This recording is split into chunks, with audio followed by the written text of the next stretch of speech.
everyone. The topic for my today's presentation is newer antidepressants. Uh,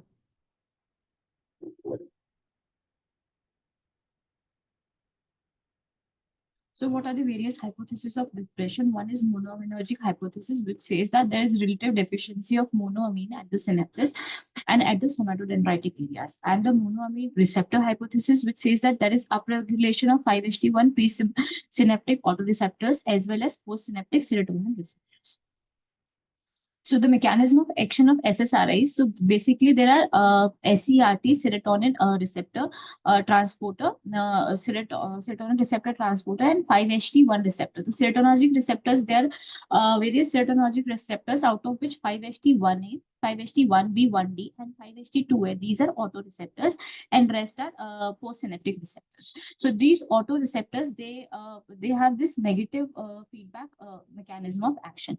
So 5-HT1A receptors and 5-HT2A receptors, they are present in this somatodendritic area. They are present in this somatodendritic area, and 5-HT1B and 1D receptors, they are present in this axon synapse area.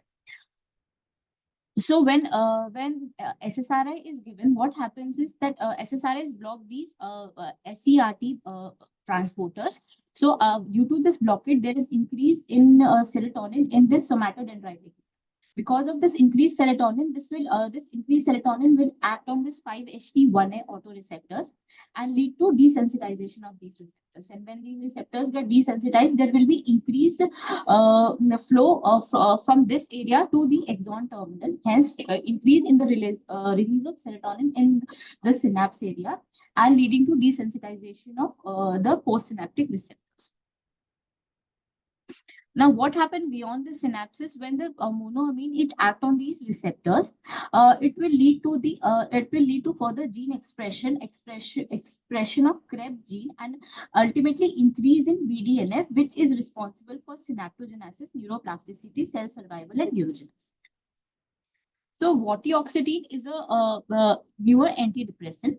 It is indicated for the treatment of major depressive disorder. It was FDA approved in 2023.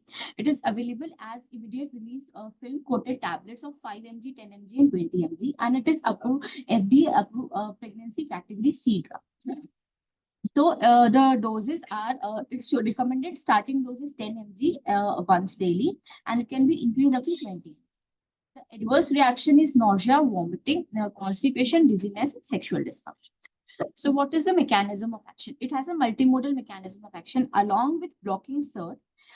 It also has 5-HT1A agonistic properties, 5-HT1A partial agonistic properties, 5-HT1D, 5-HT3, and 5-HT7, which are postsynaptic receptors antagonistic properties.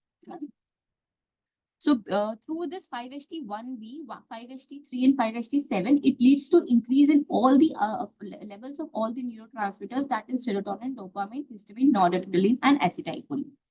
So via its SERT action, it increases the SERT inhibiting action leads to its antidepressant property. When it has an agonistic effect on 5-HT1A presynaptic autoreceptors, it further increase to the antidepressant's property and lead to reduction in the latency, the time that is taken for the antidepressant effect, that is reduced. It has full agonistic 5-HT1A postsynaptic receptors, which is responsible for its procognitive activity. Then partial agonistic 5-HT1B presynaptic autoreceptors, again, it increases its antidepressant activity and procognitive activity. Then partial agonistic 5-HT1B postsynaptic receptors is responsible for procognitive effects.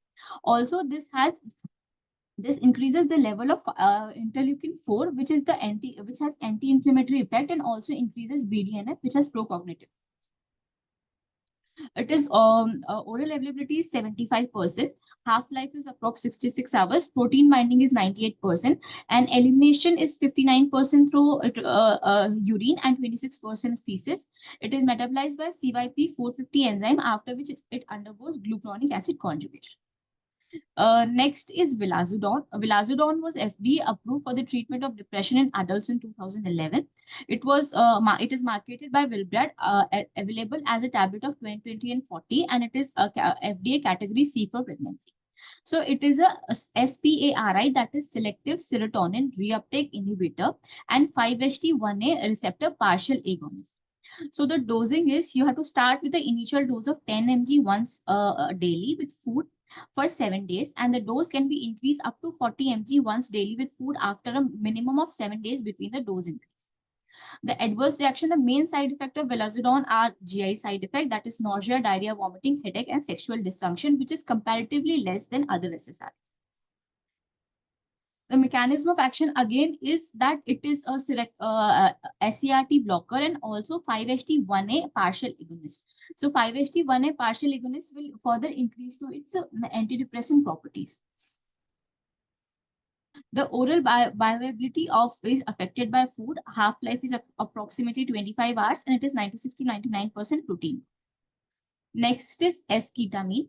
So it is marketed as Parveto. It is a S enantiomer of ketamine, intranasal formulation, and it is FDA approved for the treatment of resistant depression. The dose should be given in conjunction with oral antidepressants. So it has phases. The dose has phases: induction phase and maintenance phase. This inhalational form, it comes as a product of 28 mg. So week 1 to 4, it is administered twice per week. At day 1, starting dose is 56 mg, followed by subsequent dose of 56 mg to 84 mg, and the maintenance phase of 5 to 8 weeks. Administer once weekly at 56 mg or 84 mg. From week 9 and afterwards, administer every 2 weeks once or one weekly at 56 or 84 mg. The starting dose for patients more than 65 years is 28 milligrams.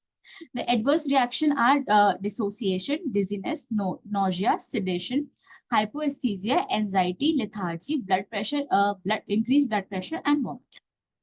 So the mechanism of action is, ketamine is a NMDA receptor antagonist. So it will act on the NMDA receptors which are present on the GABA interneurons, leading to decrease in the GABA release. The GABA will normally GABA inhibits glutamate release. So when there is decrease in GABA release, there is increased glutamate release, and this glutamate will go and act on AMPA receptors, which via mammalian target of rapamycin mTOR pathway increase dendritic spine formation, hence lead to new synapse formation and neuronal plasticity.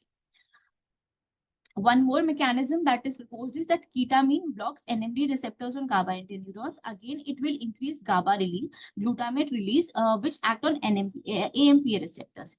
So the this AMPA will activate voltage-gated calcium channels to allow calcium influx, which will lead to release of BDNF and VEGF. Now, this brain-derived neurotrophic factor will act on TRKB and FLK1 receptors, and which will further lead to triggering of cascade that will lead to induction in dendritic spine formation. Now the next is dextromethorphan bupropion. It is the drug name is Auvelity. It was FDA approved in August 2022. It is an extended release dextromethorphan bupropion tablet for the treatment of major depressive disorder in adults. It targets NMDA and sigma-1 receptors which regulate the neurotransmitter glutamate.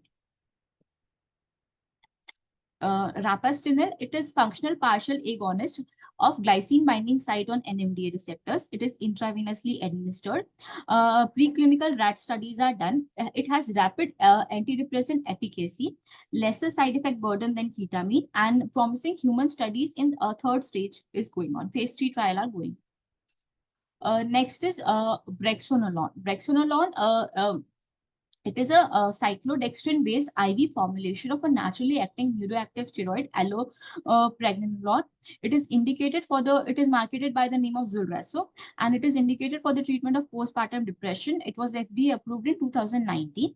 The dosing is, it is available as intravenous formulation of a vial of 100 milligram per 20 ml, a single dose vial. It is administered as continuous IV infusion over 60 hours, that is 2.5 days. So for 0 to 4 hours, initiate the dose at 30 microgram per kg per hour. For 4 to 24 hours, the dose is increased to 60 microgram per kg per hour. Then for 24 to 52 hours, it is increased to 90. But if the patient is not tolerating, then it can still be capped at 60 microgram per kg per hour. Then we'll start reducing the dose from 52 to 56 hours. The dose is reduced to 60, and then 56 to 60 hours, it is reduced to 30 microgram per kg per hour. So the adverse reaction is excess sedation and sudden loss of consciousness. So brexanolone, it is the mechanism of action is it modulates neuronal excitability through positive allosteric modulation on the synaptic and extrasynaptic GABA type A receptors, a neurosteroid site. Yes. Yes.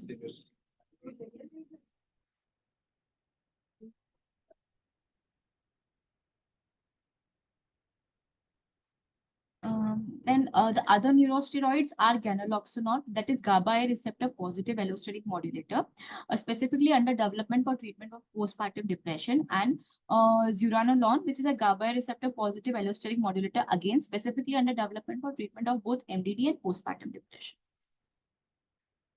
Next is agomelatine. It is a structural analog for melatonin. It is developed by European pharmaceutical company Servier Laboratories Limited and first approved for clinical use in European Union in 2009. So dose is 25 milligram administered at bedtime, and it can be increased up to 50 milligram. The adverse reaction most common are nausea and dizziness. Other is somnolence, insomnia, migraine, headache, anxiety, constipation, diarrhea, fatigue, back pain, and hyperhidrosis. Mechanism of action. So the changes in the sleep-wake cycle and in the periodicity of the circadian rhythm profoundly influence the state of mood.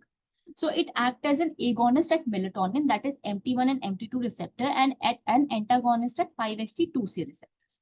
So the melatonergic effect resynchronizes the circadian rhythm, and the blockade of 5-HT2C receptors on the GABA interneurons in the midbrain raphe and prefrontal cortex regulate the release of dopamine and norepinephrine.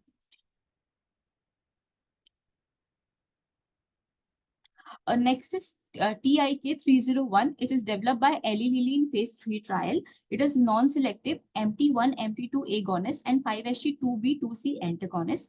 It is being developed for insomnia, circadian rhythm disorders, and depression.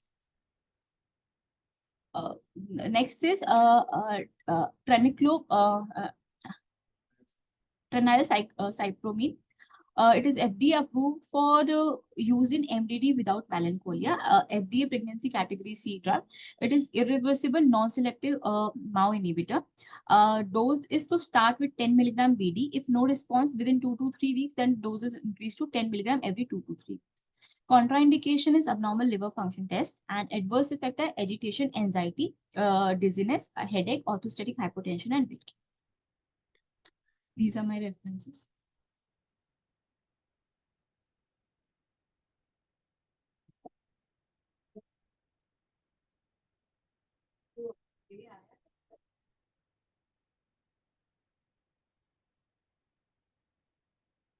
Did you choose the event?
Just because it caused very significant